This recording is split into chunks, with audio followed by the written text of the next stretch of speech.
ఈరోజు మనం కార్తీక మాసం 16వ అధ్యాయం చదువుదామండి. వశిష్ఠుడిట్లు పలికెను.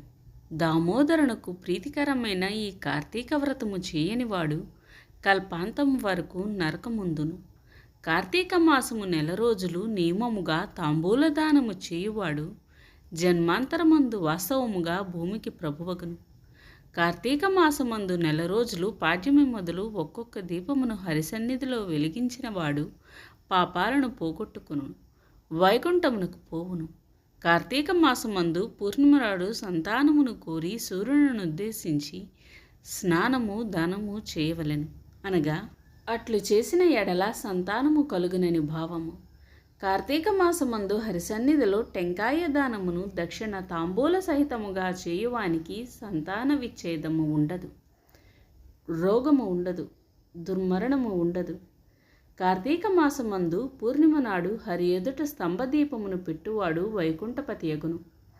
కార్తీక మాసంలో హరిసన్నిధిలో స్తంభము దీపము పెట్టువాడు వైకుంఠపతి యగును. కార్తీక మాసమందు హరిసన్నిధిలో స్తంభదీపమును అర్పణ చేసిన వానికి గలిగేడు పుణ్యమును చొప్పుట నా తరము కాదు. కార్తీక మాసమందు పూర్ణిమ రోజున స్తంభదీపమును చూచువారి పాపములు సూర్యోదయముందు చీకట్ల వలె నశించును. కార్తీకమందు స్తంభమును సమర్పించిన వాడు నరకము నుండి విడుదలగాడు. స్తంభ దీపమును సాలిధ్యానము హిరిహిధ్యానము నువ్వులు ఉంచి దీపము పెట్టవలెను. శిలతో గాని కర్రతో గాని స్తంభమును చేయించి దేవాలయము ఎదుట పాతి దానిపైన దీపమును పెట్టువాడు హరికి ప్రియుడగును. ఈ స్తంభ విషయమై పూర్వకథ కలదు, చెప్పెదను వినుము. మాతాంగ మహాముని ఆశ్రమము అనేక వృక్షాలతో కూడినది ఒకటి గలదు. అందొక వైష్ణవాలయము గలదు. ఆ ఆలయము చుట్టూను వనముండెను. కార్తీక వ్రత పారాయణులై మునీశ్వరుల అచ్చటికి వచ్చి విష్ణువును షోడశోపచారములతో మాసమంతయు పూజించిరి. వారు అత్యంత భక్తియుక్తులై హరిద్వారములందు దీపమాలలను సమర్పించి వ్రతములు చేసిరి. అందులో ఒక ముని ఇట్లు పలికెను. మునీశ్వరులారా వినుడు. కార్తీక మాసమందు శివుని యందు స్తంభదీపమును ఉంచువాడు వైకుంఠములో ఒక నివాసియగును. కాబట్టి మనము ఆలయమున స్తంభదీపమును పెట్టెదము. ఈ దినము కార్తీక పూర్ణిమ అయి ఉన్నది. ఈ దినము సాయంకాలము స్తంభదీపదానము హరికి అత్యంత ప్రియము. స్తంభమును చేయించి కార్తీక మాస పూర్ణిమ నాడు సాయంకాలమందు దాని యందు దీపమును పెట్టు వారి పాపములు నశించి వైకుంఠలోకమును పొందెదరు. వారందరూ ఆ మాట విని స్తంభదీపమును సమర్పించుట యందు ప్రయత్నము చేసిరి. ఓ రాజా, ప్రయత్నించి దేవాలయం ముంగిట దగ్గరలో కొమ్మలు ఆకులు లేని ఒక వృక్షము యొక్క మొద్దును చూచిరి. కార్తీక వ్రత సమూహోత్సుకులై వారందరూ కలిసి ఆ స్థాణువునందు శాలివ్రీహి తిలా సమేతముగా దీపమును నేతితో వెలిగించి ఆనందించి తిరిగి దేవాలయమునకు వచ్చి హరికథను చెప్పుకొనుచుండిరి. ఆ సమయమున దేవాలయము ఎదుట చటచట అనే సద్భుతములు కలిగి స్తంభదీపమును నశించి అందరూ చూచుచుండగాని ఆ స్థానమంతయు పగిలి భూమి యందు పడెను. అందుండి దేహమును ధరించిన ఒక పురుషుడు బయలుపడెను. అంత మునీశ్వరులు కథను చాలించి దేవాలయము నుండి బయటకు పోయి చూచి ఆశ్చర్యముంది, అయ్యో అయ్యో అని ధ్వని చేయుచు ఒక పురుషుణ్ణి చూచి ఇట్లనిరి. ఓయి, నీవెవడువు? ఏ దోషము చేత ముద్దుగానున్నావు? ఆ విషయమంతయు త్వరగా చెప్పుము. ఓ బ్రాహ్మణులరా, నేను పూర్వమందు బ్రాహ్మణుడను, రాజ్యము పాలించువాడను. ధనము, గుర్రాలు, ఏనుగులు, రథములు, కాల్బంటులు మొదలైన సమస్త సంపత్తులు కలిగియు దయాశూన్యుడనై దుష్టవర్తన గల వాడనైతిని.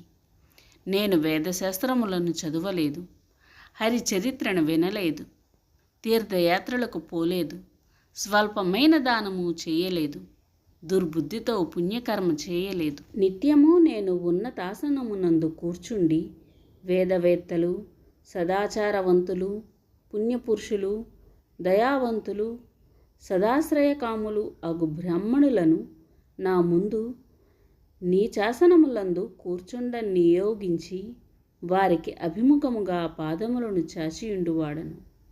వారికెన్నడూ నీ ఎదుర్కొని నమస్కారాలు చేయలేదు, వారి ఇష్టార్థములను ఇవ్వనూ లేదు.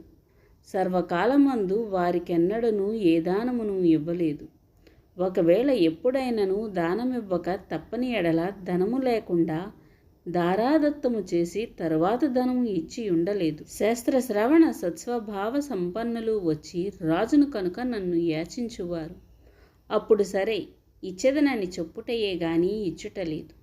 నిత్యము బ్రాహ్మణుల వద్ద ధనమును పుచ్చుకొని స్వకార్యములు చేసుకునివాడను. మరలా వారికి తిరిగి ఇచ్చుటలేక ఉండేవాడను. నేనిట్లు దుర్బుద్ధితో దినములు గడిపి తిని ఆ దుష్కృత కర్మ చేత చచ్చి నరకమందు అనేక యాతనలను అనుభవించి తిని తర్వాత భూమికి వచ్చి 52,000 మారులు కుక్కగా జన్మించి తిని అనంతరము 10,000 మారులు కాకిగా పుట్టి తిని ఆవల 10,000 మారులు తొండగా జన్మించి తిని పిమ్మట 10,000 మారులు పురుగుగా నుండి మలాసినయ్యుంటిని. ఆ తరువాత 1,000,000 మారులు వృక్షముగా నుంటిని. చివరకు 1,000,000 మారులు స్థానువుగా కాలము గడుపుచుంటిని. ఇట్లనేక విధములుగా పాపకర్ముడనైన నాకిప్పుడు దుర్లభమైన ముక్తి కలిగినది. దీనికి కారణము నాకు తెలియదుగాన సర్వభూత దయావంతులు మీరు చెప్పుదురుగాక. మీ దర్శనం వల్ల నాకు జాతి స్మృతి కలిగినది.